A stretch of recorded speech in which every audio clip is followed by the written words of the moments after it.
നമ്മളെല്ലാവരും ചെയ്യുന്നൊരു കാര്യമുണ്ട് അല്ലേ? ഒരു പുതിയ അടിപൊളി ഷോ കണ്ടു തീർക്കും. എന്നിട്ട് നേരെ പോയി പണ്ട് കണ്ടിഷ്ടപ്പെട്ട പഴയൊരു ഷോ വീണ്ടും ഇരുന്ന് കാണും. ചിലപ്പോൾ 10ാമത്തെ തവണയായിരിക്കും കാണുന്നത്.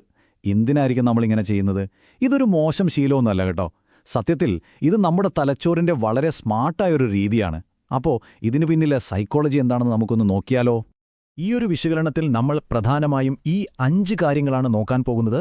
എന്തുകൊണ്ടാണ് ഈ ശീലം ഒരു വിരോധാഭാസമായി തോന്നുന്നത് എന്നും അവസാനം ഇത് നിങ്ങളുടെ തലച്ചോറിന്റെ ഒരു കിടിലൻ തന്ത്രമാണെന്ന് നമ്മൾ എങ്ങനെ മനസ്സിലാക്കുന്നു എന്നതിലേക്കും നമ്മളെത്തും. ശരി, അപ്പോൾ നമുക്ക് ആദ്യത്തെ ഭാഗത്തേക്ക് കിടക്കാം. വീണ്ടും കാണുന്നതിലെ ഈ വിരോധാഭാസം. ഇത് നിങ്ങൾക്ക് ഉറപ്പായി സംഭവിച്ചിട്ടുണ്ടാവല്ലേ? ലോകത്ത് കാണാൻ ഇഷ്ടംപോലെ പുതിയ സിനിമകളും സീരീസുകളും ഉള്ളപ്പോൾ നമ്മൾ എന്തിനാ എപ്പോഴും ഈ പഴയതിലേക്ക് തന്നെ മടങ്ങിപ്പോകുന്നത്? ഇത് നമ്മളെക്കുറിച്ച് എന്താവും പറയുന്നത്? അതെ, നിങ്ങൾ കേട്ടത് ശരിയാണ്. ഇതൊരു താൽപ്പര്യക്കുറവോ മടിയോ ഒന്നുമല്ല. ഇതൊരു സർവൈവൽ ടെക്നിക്കാണ്. നമ്മുടെ തലച്ചോറ് സ്വയം ഒന്ന് റിലാക്സ് ചെയ്യാനും മാനസിക പിരിമുറുക്കം കുറയ്ക്കാനും ഉപയോഗിക്കുന്ന വളരെ ബുദ്ധിപരമായ ഒരു മാർഗമാണിത്. ഇനി നമുക്ക് ഇതിനെ ഒന്നാമത്തെ കാരണത്തിലേക്ക് വരാം. അതായത് നമ്മുടെ തലച്ചോറിന് ഒരു ബ്രേക്ക് കൊടുക്കുന്നത്. ഈ വാക്ക് കേട്ട് പേടിക്കണ്ട.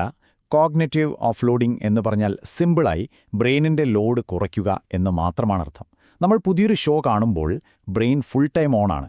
ഇനി എന്ത് സംഭവിക്കും? ഈ കഥാപാത്രം ശരിയാണോ തെറ്റാണോ എന്നൊക്കെ ഇങ്ങനെ ചിന്തിച്ചുകൊണ്ടിരിക്കും.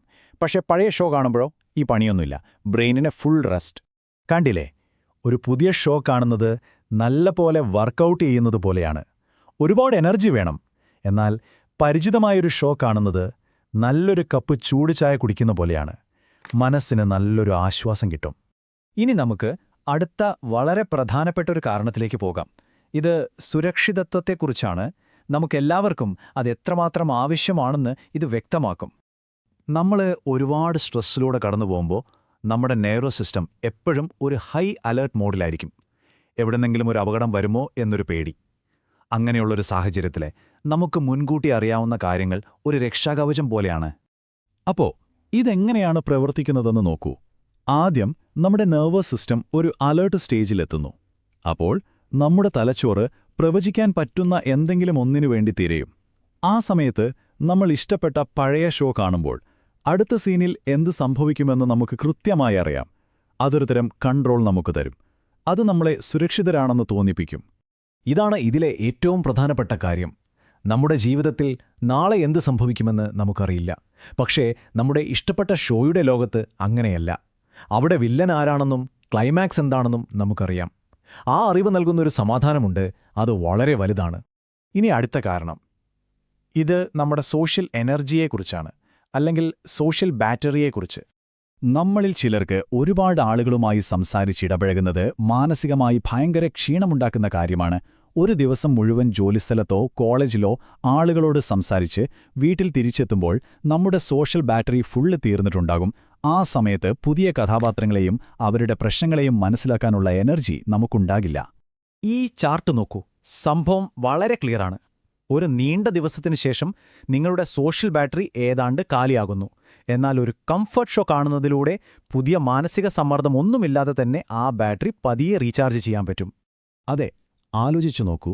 ആ ഷോയിലെ കഥാപാത്രങ്ങളെല്ലാം നിങ്ങളുടെ പഴയ കൂട്ടുകാരെ പോലെയാണ്. അവരെന്തു പറയുമെന്നും എങ്ങനെ പെരുമാറുമെന്നും നിങ്ങൾക്ക് നന്നായിട്ടറിയാം. അതുകൊണ്ട് കൂടുതൽ എനർജി കളയാതെ തന്നെ ഒരുതരം സാമൂഹികമായ ആശ്വാസം കണ്ടെത്താൻ ഇതിലൂടെ സാധിക്കുന്നു. അപ്പോൾ ഇത്രയും കാര്യങ്ങൾ പറഞ്ഞതിൽ നിന്ന് നമുക്ക് എന്താണ് മനസ്സിലാക്കാൻ കഴിയുന്നത്? ഈ വീണ്ടും കാണൽ എന്ന് പറയുന്നത് വെറുമൊരു ശീലമല്ല. അത് വളരെ ബുദ്ധിപരമായ ഒരു സെൽഫ് കെയർ തന്ത്രമാണ്.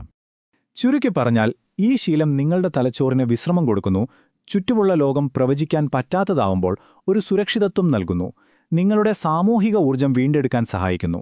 ചുരുക്കത്തിൽ സ്ട്രെസ് മാനേജ് ചെയ്യാനുള്ള ഒരു കിടിലൻ ടൂലാണിത്. അതുകൊണ്ട് അടുത്ത തവണ നിങ്ങൾക്കിഷ്ടപ്പെട്ട ഷോ വീണ്ടും കാണുമ്പോൾ ഒരു കുറ്റബോധവും വേണ്ട.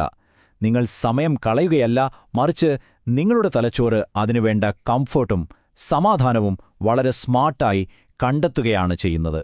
ഈ ഒരു ചോദ്യത്തോടെ നമുക്ക് നിർത്താം. നിങ്ങളുടെ കംഫർട്ട് ഷോ ഏതാണ്? അത് നിങ്ങൾക്ക് നൽകുന്ന ആശ്വാസം എന്താണ്? ഒരുപക്ഷേ ആ ഉത്തരം നിങ്ങളുടെ മനസ്സിനിപ്പോൾ എന്താണ് ഏറ്റവും കൂടുതൽ ആവശ്യമുള്ളത് എന്നതിനെക്കുറിച്ച് ഒരുപാട് കാര്യങ്ങൾ പറഞ്ഞു തന്നേക്കാം. ഒന്നാലോചിച്ചു നോക്കൂ.